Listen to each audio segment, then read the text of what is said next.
بسم اللہ الرحمن الرحیم۔ صحیح بخاری حدیث نمبر 1۔ آپ صلی اللہ علیہ وسلم فرما رہے تھے کہ تمام اعمال کا دارومدار نیت پر ہے اور ہر عمل کا نتیجہ ہر انسان کو اس کی نیت کے مطابق ہی ملے گا۔ اس لیے جس کی ہجرت ترک وطن دولت دنیا حاصل کرنے کے لیے ہو یا کسی عورت سے شادی کی غرض ہو، اس لیے اس کی ہجرت انہی چیزوں کے لیے ہوگی جن کے حاصل کرنے کی نیت سے اس نے ہجرت کی ہے۔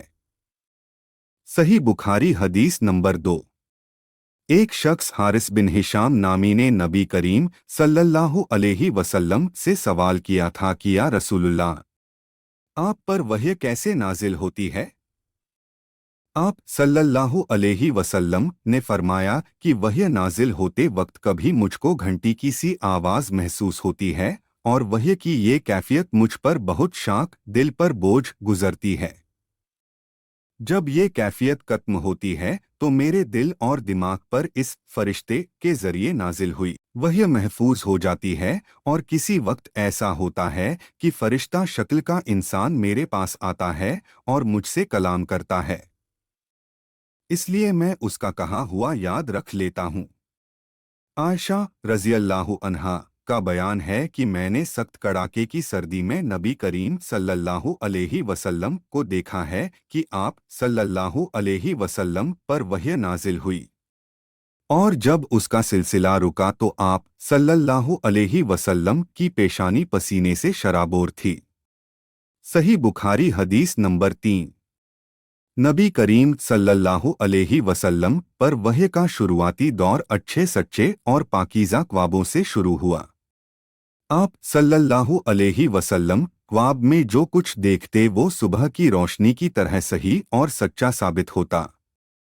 پھر قدرت کی طرف سے آپ صلی اللہ علیہ وسلم تنہائی پسند ہو گئے اور آپ صلی اللہ علیہ وسلم نے غار حرا میں خلوت نشینی ایکانتواس اختیار فرمائی اور کئی دن اور رات وہاں مسلسل عبادت اور یاد الہی اور ذکر اور فکر میں مشغول رہتے، جب تک گھر آنے کو دل نہ چاہتا توشہ کھانے پینے کا سامان ساتھ لیے ہوئے وہاں رہتے۔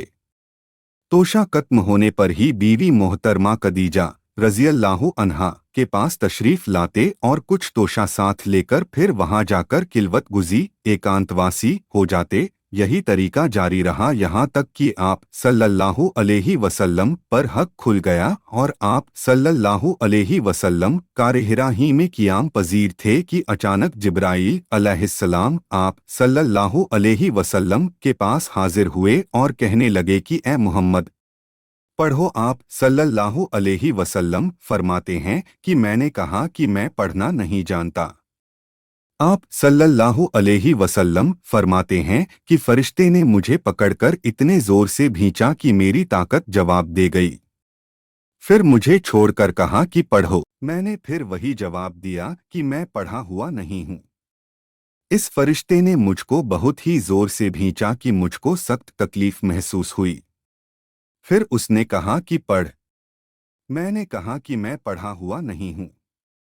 فرشتے نے تیسری بار مجھ کو پکڑا اور تیسری مرتبہ پھر مجھ کو بھینچا، پھر مجھے چھوڑ دیا اور کہنے لگا کہ پڑھو۔ اپنے رب کے نام کی مدد سے جس نے پیدا کیا اور انسان کو خون کی فٹکی سے بنایا، پڑھو اور آپ کا رب بہت ہی مہربانیاں کرنے والا ہے۔ اس لیے یہی آیتیں آپ صلی اللہ علیہ وسلم جبرائیل علیہ السلام سے سن کر اس حال میں غار حرا سے واپس ہوئے کہ آپ صلی اللہ علیہ وسلم کا دل اس انوکھے واقعے سے کانپ رہا تھا۔ آپ صلی اللہ علیہ وسلم خدیجہ کے یہاں تشریف لائے اور فرمایا کہ مجھے کمبل اوڑھا دو، مجھے کمبل اڑھا دو۔ لوگوں نے آپ صلی اللہ علیہ وسلم کو کمبل اڑھا دیا۔ جب آپ صلی اللہ علیہ وسلم کا ڈر جاتا رہا تو آپ صلی اللہ علیہ وسلم نے اپنی بیوی محترمہ خدیجہ رضی اللہ عنہا کو تفصیل کے ساتھ یہ واقعہ سنایا اور فرمانے لگے کہ مجھ کو اب اپنی جان کا خوف ہو گیا ہے۔ آپ صلی اللہ علیہ وسلم کی بیوی محترمہ خدیجہ رضی اللہ عنہا نے آپ صلی اللہ علیہ وسلم کو ڈھارس بندھائی اور کہا کہ آپ کا خیال صحیح نہیں ہے۔